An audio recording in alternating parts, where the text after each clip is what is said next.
Hi there, I have good news to share with you with regards to Mpesa to bank transfer being free again.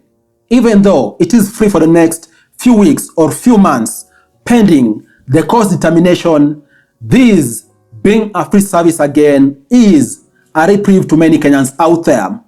Personally, I was disappointed when there was reintroduction of the Mpesa to bank transfer in bank to Mpesa transfer.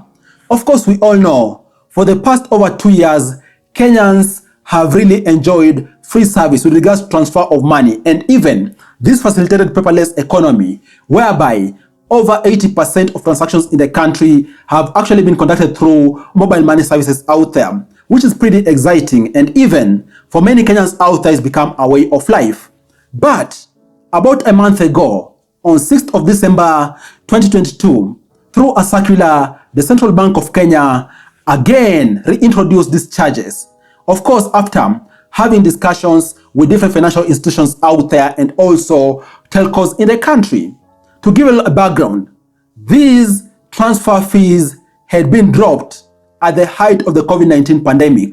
On 16th of March 2020, that's when we saw these charges of transferring money from Mpesa to bank and bank to Mpesa getting scrapped after a discussion by different parties in the financial services space in the country.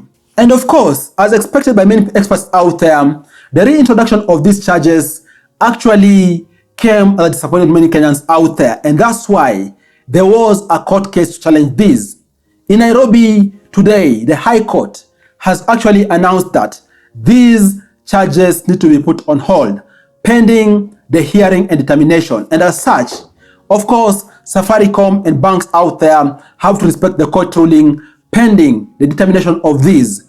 And just to give you some little background with regards to what is being challenged in court is that a Kenyan is challenging the ownership or who needs to pay the relevant Mpesa charges. The argument is that it is the banks who have contracted Safaricom for Safaricom to provide them with Mpesa paybill services, and as such, the Kenyan is arguing that it is the banks are supposed to bear this cost as opposed to Safaricom pushing this paybill cost to the Kenyans. That's what the High Court is going to determine in the next few weeks. The mention is set for 23rd of January, but we're waiting to see how the hearing is gonna go and of course, what is gonna be the outcome. Given we're talking about this suit having multiple institutions in it.